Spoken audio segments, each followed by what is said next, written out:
রাধে রাধে বন্ধুগণ, জয় শ্রীকৃষ্ণ। সমগ্র শ্রীমৎ ভগবদ্ গীতা এবং বাংলা অনুবাদ শুনতে সঙ্গে থাকুন। আজ শ্রীমৎ ভগবদ্ গীতার অষ্টম অধ্যায় অক্ষরব্রহ্ম যোগ শ্লোক 14। ওম নমো ভগবত বাসুদেবায়। অনন্যচেতা সততং যমাং স্মরতি নিত্যশ তৎসহং সুলভ পার্থ নিত্যযুক্তস্য যোগিন। অর্থাৎ, হে পার্থ, যিনি একাগ্র চিত্তে কেবল আমাকেই নিরন্তর স্মরণ করেন, আমি সেই নিত্যযুক্ত ভক্তযোগীর কাছে সুলভ হই। এর তাৎপর্য, ভক্তিযোগের মাধ্যমে পরম পুরুষোত্তম ভগবানের সেবায় নিয়োজিত থেকে শুদ্ধ ভক্তগণ যে চরম লক্ষ্যে উপনীত হতে পারেন তা বিশেষভাবে এই শ্লোকে বর্ণনা করা হয়েছে।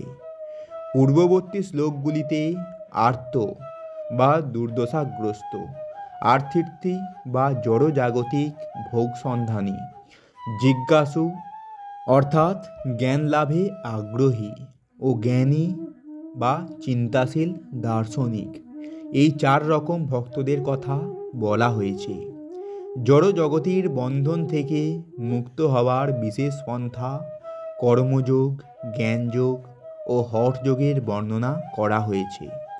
এই সমস্ত যোগ পদ্ধতিতে কিছুটা ভক্তিভাব মিশ্রিত থাকে, কিন্তু এই শ্লোকটিতে জ্ঞান, কর্ম কিংবা হঠযোগের কোনো রকম সংমিশ্রণ ছাড়াই বিশেষ করে বিশুদ্ধ ভক্তিযোগের কথা বর্ণনা করা হয়েছে।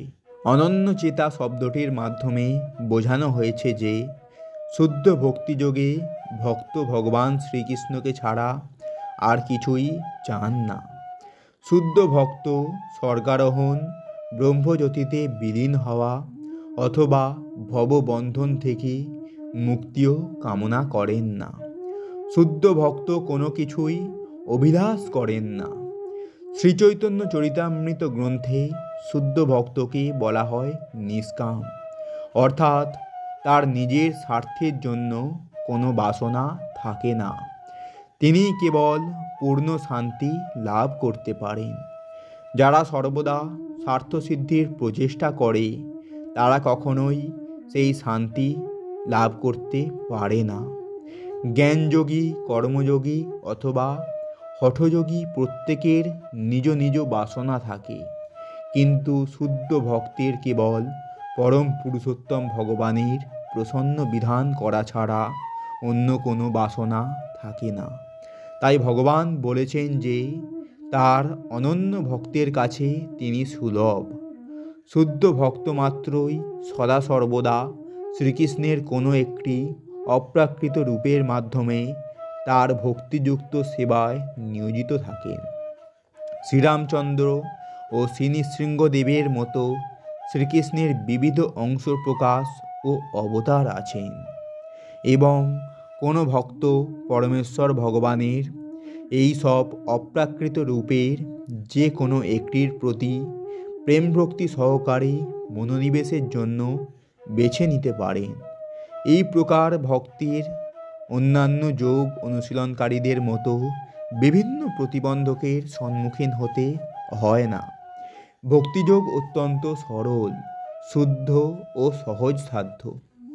কেবল হরে কৃষ্ণ মহামন্ত্র কীর্তন করার মাধ্যমে যে কেউই এই যোগ সাধনা শুরু করতে পারে। ভগবান সকলেরই প্রতি করুণাময়।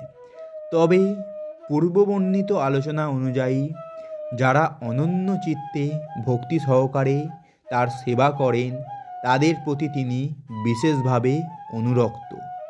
এই প্রকার ভক্তকে তিনি সর্বতোভাবে সাহায্য করেন। বেদে কঠ উপনিষদে বলা হয়েছে, পরমেশ্বর ভগবানের প্রতি আত্মসমর্পণ করে যিনি নিরন্তর তার প্রেম ভক্তিতে নিয়োজিত রয়েছেন তিনি পরমেশ্বর ভগবানের যথার্থ স্বরূপ উপলব্ধি করতে পারেন। ভগবদ্ গীতাতেও বলা হয়েছে, দমামি বুদ্ধিযোগং তম। এই ধরনের ভক্তকে ভগবান পর্যাপ্ত বুদ্ধি দান করেন।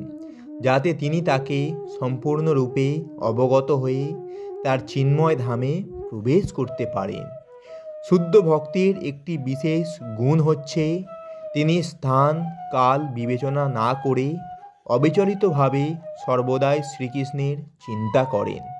তার কাছে কোনো বাধাবিঘ্ন আসতে পারে না।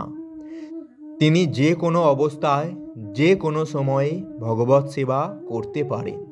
কেউ কেউ বলেন যে শ্রীবৃন্দাবনের মতো ধামে অথবা ভগবানের লীলাভূমিতেই কেবল ভক্তদের বাস করা উচিত, কিন্তু শুদ্ধ ভক্ত যে কোনো জায়গায় থাকতে পারেন এবং তিনি সেই স্থানটি তার শুদ্ধ ভগবত ভক্তির প্রভাবেই শ্রীবৃন্দাবনের মতো পবিত্র পরিবেশের সৃষ্টি করতে পারেন। শ্রীচৈতন্য মহাপ্রভুকে অদ্বৈত আচার্য বলেছিলেন, হে প্রভু, তুমি যেখানেই থাকো না কেন সেই স্থানই শ্রীবৃন্দাবন। সততম ও নিত্যস কথা দুটির দ্বারা বোঝানো হচ্ছে যে সদা সর্বদা নিয়মিতভাবে অথবা প্রতিদিন শুদ্ধ ভক্ত সর্বক্ষণ ভগবান শ্রীকৃষ্ণকে স্মরণ করেন এবং তার শ্রীচরণাবিন্দের ধ্যান করেন। এই সবই হচ্ছে শুদ্ধ ভক্তির গুণ এবং এই অনন্য ভক্তির ফলেই ভগবান তাদের কাছে এত সুলভ। গীতায় ভক্তিযোগকে শ্রেষ্ঠ যোগ বলে বর্ণনা করা হয়েছে। সাধারণত ভক্তিযোগী 5 প্রকারের ভগবানের সেবায় নিয়োজিত থাকেন। 1. শান্ত ভক্ত নিরপেক্ষ উদাসীনভাবে ভগবানের সেবা করেন। 2. দাস্য ভক্ত দাস্যভাবে ভগবানের সেবা করেন। 3. সখ্য ভক্ত ভগবানের সখারূপে সেবা করেন। বাৎসল্য ভক্ত পিতা অথবা মাতা রূপে ভগবানের সেবা করেন। মাধুর্য ভক্ত ভগবানের প্রেয়সী রূপে তার সেবা করেন। এর যে কোনো একটিকে অবলম্বন করে শুদ্ধ ভক্ত ভগবৎ সেবায় অনুক্ষণ নিয়োজিত থাকেন এবং পরমেশ্বর ভগবানকে কখনোই ভুলতে পারেন না। আর সেই কারণেই ভগবান তার কাছে সুলভ। শুদ্ধ ভক্ত এক মুহূর্তের জন্য পরমেশ্বর ভগবানকে ভুলে থাকতে পারেন না। আর তেমনি ভগবানও তার শুদ্ধ ভক্তকে এক মুহূর্তের জন্য ভুলে থাকতে পারেন না। হরে কৃষ্ণ কৃষ্ণ কৃষ্ণ হরে হরে, হরে রাম রাম রাম হরে হরে। এই মহামন্ত্র কীর্তন করার ফলে অনায়াসেই কৃষ্ণ ভাবনাময় পদ্ধতির মাধ্যমে ভগবান শ্রীকৃষ্ণের অশেষ কৃপা লাভ করা যায়। তো বন্ধুগণ, এটাই ছিল শ্রীমদ্ ভগবদ্ গীতার অষ্টম অধ্যায় অক্ষরব্রহ্ম যোগের শ্লোক 14। এইরকম সম্পূর্ণ শ্রীমদ্ ভগবদ্ গীতা এবং বাংলা অনুবাদ শুনতে আমাদের এই চ্যানেলটি সাবস্ক্রাইব করুন এবং সঙ্গে থাকুন। রাধে রাধে, জয় শ্রীকৃষ্ণ।